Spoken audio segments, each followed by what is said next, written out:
keneen ku ko wax leneen yaa ngi koy nax.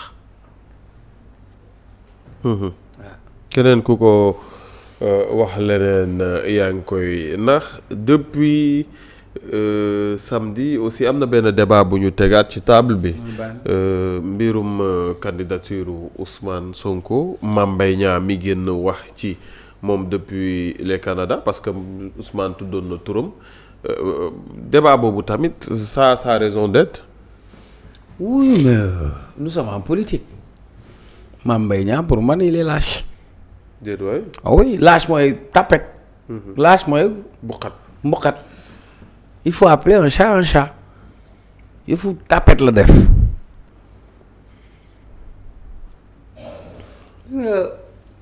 am na benn temps benn jamono Mame Mbaye Niang moo doon balbal lu fiy de wala. waaw. fëgg dënnam. mais lim des c'est de la lâcheté. am na jour procès mu génn dem jabar ji gàttandu ko mu naan waaw lii bombé le torse c'est Mame Mbaye Niang la il a fui c'est ça la vérité. moom nee na daa jàngi de. waaw mooy yow bàyyi ma ba mu waree jàng daa jàng fii lañ ko fi def ministre man tu penses que man Cheikh Omar Talla on va faire de moi ministre du tourisme ma dem man France 24 TV5 ñu may laaj la destination du Sénégal ma war ko jaay ñu may laaj ma naan les animaux. loolu mooy destination Sénégal les animaux. man leçon CM2 munoo xàmme UEMOA ak CEDEAO. je vais revenir un peu sur l'affaire Mame Mbaye Niang mais tu m'as posé une question sur la candidature d'Ousmane Sonko. Donc on va l'évoquer. Vas-y xaw ma en deux tranches. Donc d'abord en deux tranches on va commencer sur l'affaire Prodac c'est très simple. wuub sàccee au lieu ñu jàpp sàcc bi. ñu ne nañ topp ki ne wuub loolu la justice sénégalaise defoon. est-ce que le vrai débat mooy caxatee alalu réew bi am ci Prodac wala existence su rapport Prodac ban la justice waroon topp quoi lan mooy dëggantaan bu dee rek dañu nekk ci lu normal quoi lu xel mën a nangu grand. mais. bàyyi fee sàcc mi. dem topp ki yóbboo sàcc dafay jàpp sàcc. et mieux encore Birahim Seck a écrit un livre. Prodac un festin royal. Pire encore dafa am trois dimensions une dimension économique une dimension sociale et une dimension politique la dimension économique c'est un crime économique dans la mesure où alal ju tax bu ñu mobiliser ngir mu jëm ci lan ñu def ay domaines agricoles communautaires yoo xam ne dinañ ci tàggat ndaw ñi sur les métiers agricoles ñu mën a am ay métiers dinañ ci mën a liggéey ñu quantifier ne dina génne lu ma 300,000 emplois loolu bu antu woon c'est un excellent projet mais malheureusement boobu rek doy na ci exemple ci nan la ñu yoree réew mi ci fukki at ak ñaar respecté wuñu benn règle boo xam ne moo jëm ci texte ci Sénégal yi nga xam ne moo ñu tënk nekkul ci code des marchés publics nekk ci charte de la transparence de l'éthique et de la bonne gouvernance sur la finance publique parce que on a trois entités le financier Loka-Afrique le fournisseur le prestataire Green 2000 et la tutelle muy ministère de la jeunesse Mame Mbaye Niang ñu gis xaalis bu ñu fay te dara réalisé wuñ ko fa. y a pas un problème on parlait de rapport maintenant pire encore il y a le rapport de la Cour des comptes qui est là sur la table kon Mame Mbaye Niang il doit assumer et s'assumer même devant l'histoire mais au contraire ñu jox ko benn relance politique parce que Wolof Njaay nee na nit ku lay wut jéem jotu la dina fexe yoon bu gaaw bu mu jaar ba yàqal la. vous pensez que c'est sérieux dans une démocratie majeure que ñu topp nit ci diggante F ak E c'est-à-dire entre IGE ak IGF lapsus ñu topp ci nit. ba xañ ko ci candidature ne dañ koy fay 200 millions yaay. et pourtant scandale ba existé na. waaw donc.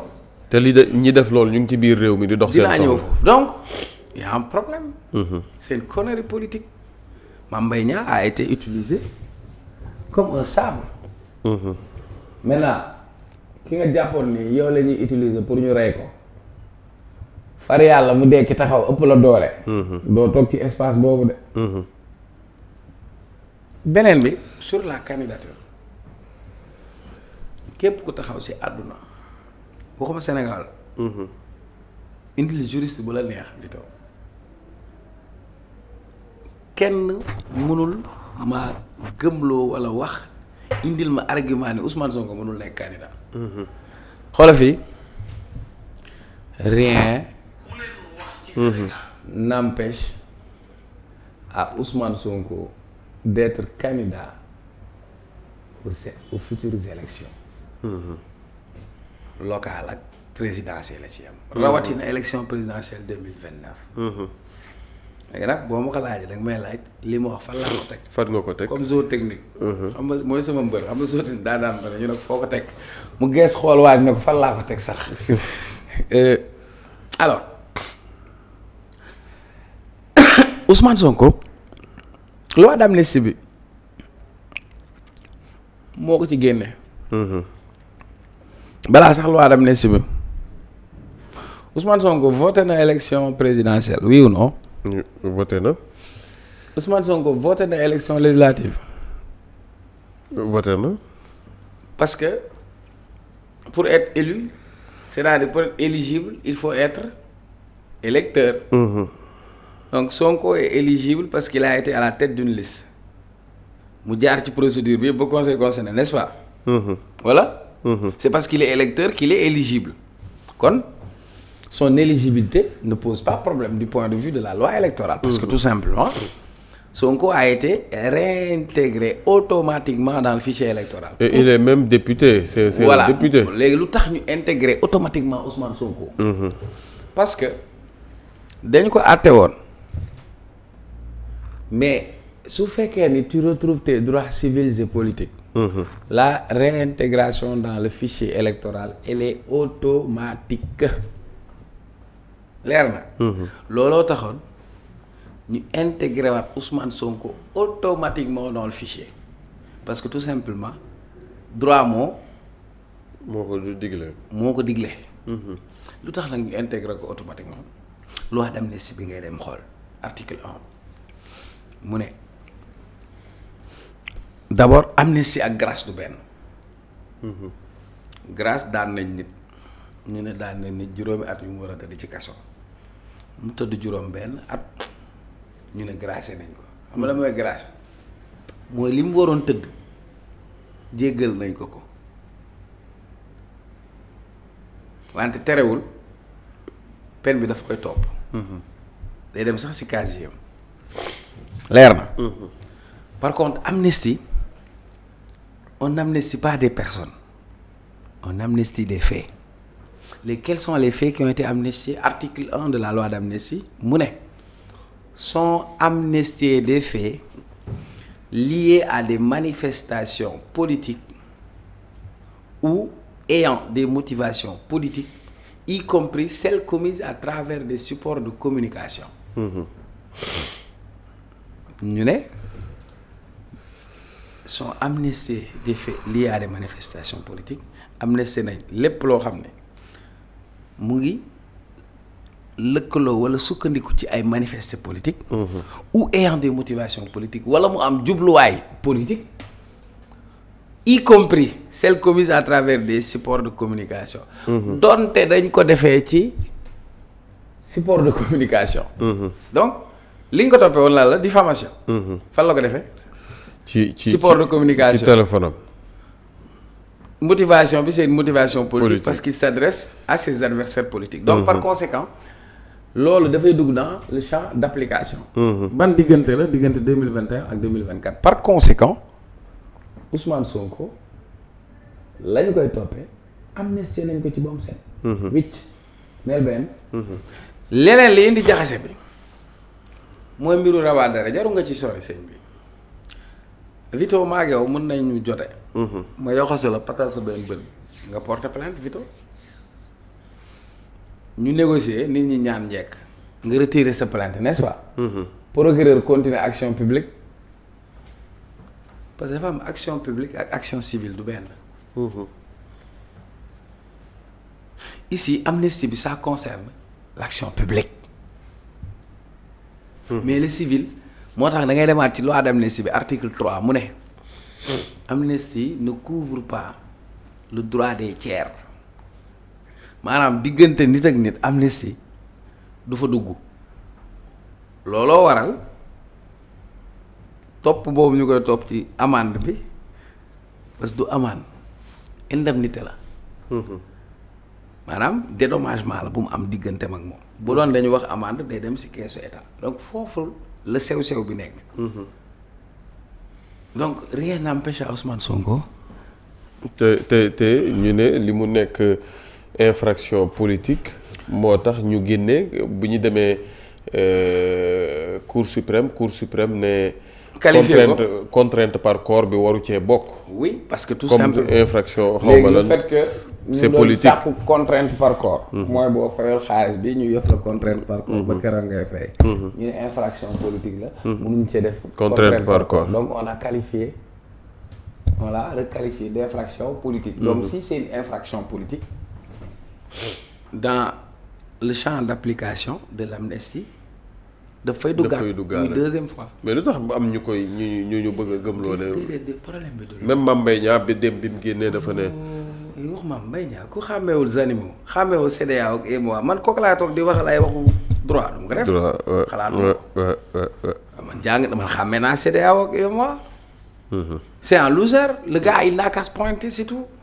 si les garçons il n'a qu'à venir assumer. man loolu mais ce dossier li taxoon Ousmane Sonko attaqué certains magistrats dafa mel ni moom dossier bi il tient à ça. oui mais non du dossier bi rek. du mbirum kii mais deram quoi. non du deram grand. système wala ce qui c'est li gaa ñi dajale woon yëpp def ko juge ba cour d'appel cour suprême yooyu yëpp ñoo xam ne am na existence su kii li muy wax. te teewul def nañ ko li ñu koy def.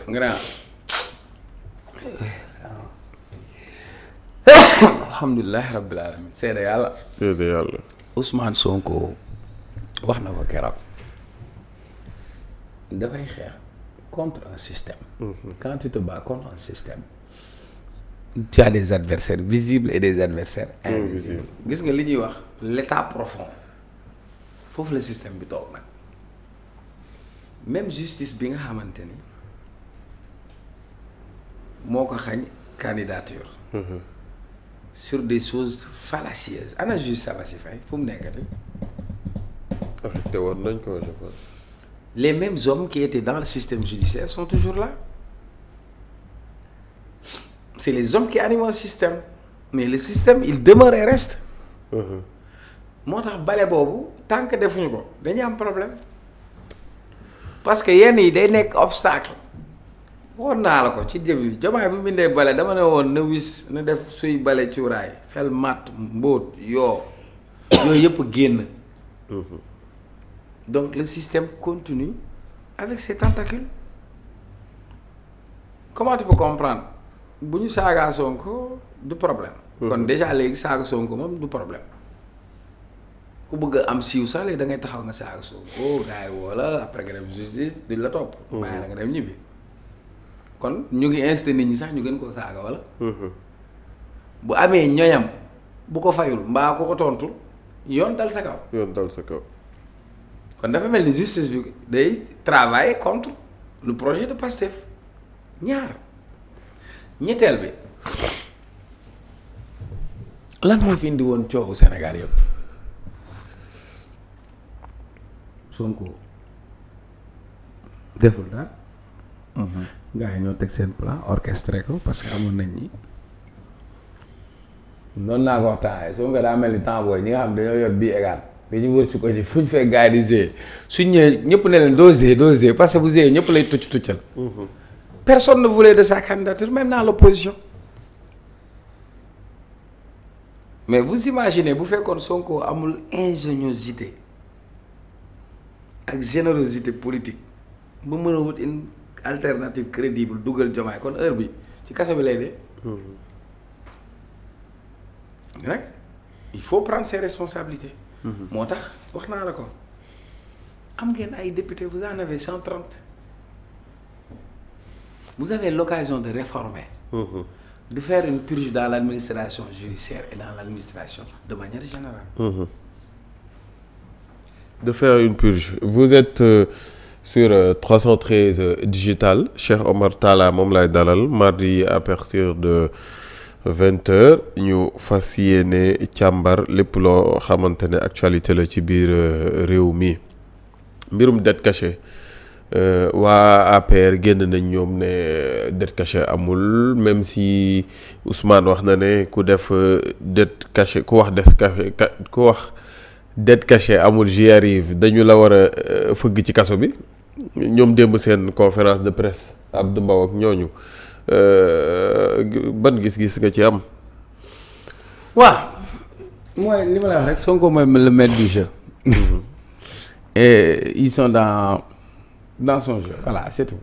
C'est Sonko qui détermine le rythme et le tempo de la politique au Sénégal. bu Sonko wootee le 8 dina am ñu jóg dina am ñu Sonko bu waxee ba sànni gars yi dañ for wax bi pour mën a exister. Ensuite Abdou Mbow waxul li Sonko wax ne bu ko kenn wax de. du ko defee ne ku am fit na dem toog ci plateau mu ne. dafa am fonds politique 9 milliards Sonko loolu la wax de. ak aussi problème dette cachée dañ la war a. xam nga dañ lay tëj ak dañ lay war a c'est différent. ça veut dire que du moom mooy gérer loolu. donc ñii aussi ils sont dans un exercice existentiel. Ils vont essayer de se défendre.